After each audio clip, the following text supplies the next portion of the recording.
Em relação ao combate ao crime de violência doméstica e familiar contra a mulher, Mato Grosso, para alguns promotores de justiça, está retrocedendo no quesito aplicação da Lei Maria da Penha.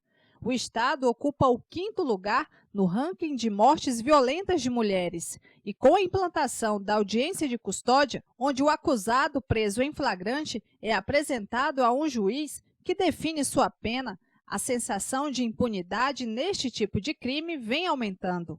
O caso mais recente é da médica Camila Tagliari, que foi agredida pelo companheiro na frente da filha até ficar desacordada, e o empresário preso em flagrante após audiência de custódia foi liberado. Isso causa realmente um pavor nas mulheres que elas não tinham antes das audiências de custódia, quando elas realmente acreditavam que quando elas iam fazer a denúncia, elas teriam a proteção do Estado e elas poderiam, quando os requisitos legais estivessem preenchidos, ter garantida a prisão desse abusador. O que hoje, infelizmente, nós não temos mais, porque esses pedidos estão sendo analisados, inclusive por magistrados de fora do quadro dos especialistas em violência de gênero.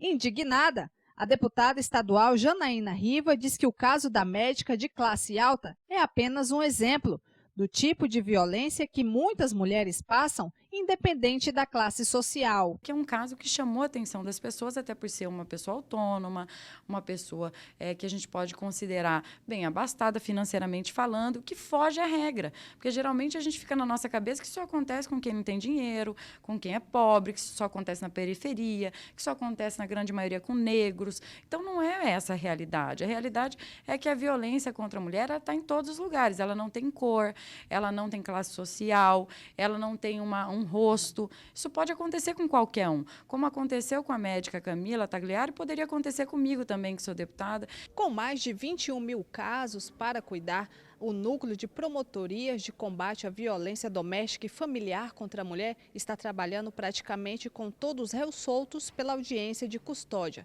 Os promotores de justiça alegam que esse sistema não está aplicando a Lei Maria da Penha. Atualmente, nós não temos réu, pelo menos na minha promotoria específica, nós não temos mais réu presos, os réus estão sendo todos soltos nas audiências de custódia, mesmo nos casos em que essas vítimas estão desesperadas nas próprias casas de amparo. As mulheres vão para a casa de amparo quando tem temor absurdo do réu, porque elas estão presas, na verdade, porque não tem para onde ir, porque tem medo do acusado.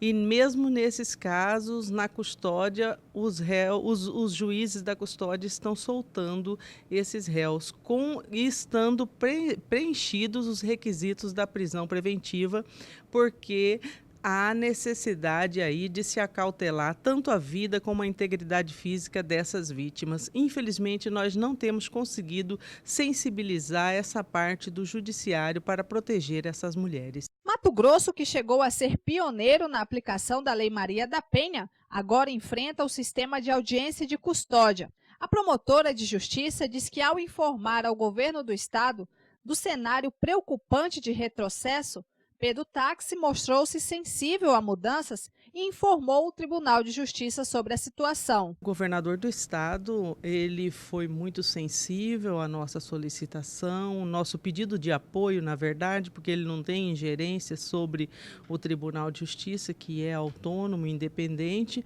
mas ele foi muito sensível e nos deu apoio e, inclusive, oficiou ao presidente do Tribunal de Justiça para que se sensibilizasse com a nossa causa, que é uma causa de todas as mulheres do nosso estado, e retirasse a violência doméstica das audiências de custódia, ou numa segunda alternativa, que fizesse com que essas audiências de custódia da violência doméstica fossem analisadas e julgadas por nós, profissionais, promotores, juízes e defensores da própria violência doméstica, que temos essa capacitação de gênero para lidar com esses casos e não colocar essas mulheres em mais riscos de vulnerabilidade.